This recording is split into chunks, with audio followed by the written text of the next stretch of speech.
I'm Elizabeth Schomburg, Senior Vice President and Treasurer of Family Credit Management Service. Thank you for joining us for another edition of Economic Makeover. When you begin to fall behind financially, it can sometimes seem like everything is crashing down around you. You have to begin to look for ways to be able to pay for things. You may have thought about borrowing money or maybe selling items in order to make ends meet.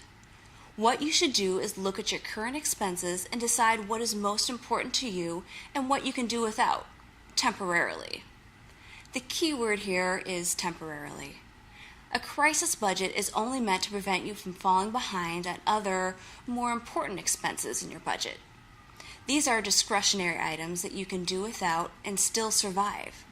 They could be things such as cable, a landline or cell phones, maybe entertainment expenses, beauty expenses, and so on. There are a lot of options out there. So start by making a list of the items that you cannot live without. Now, make a list of the items that you would like to keep, but maybe can do without for a little while. Lastly, make a list of the items that you can cut out and not miss. Now that you've done this, you've actually already developed your crisis budget. Easier said than done, right? The main point is that you know what you can do if times are tight. If you decide that you can do without eating lunch out every day, then stop eating out. Can you drop your basic cable down to the basic package and still be able to buy groceries because of that? Then go ahead and make that small sacrifice. It'll be worth it. The important thing to remember is that no one can tell you what is and is not important in your life. Only you can decide what it is and is important in your budget.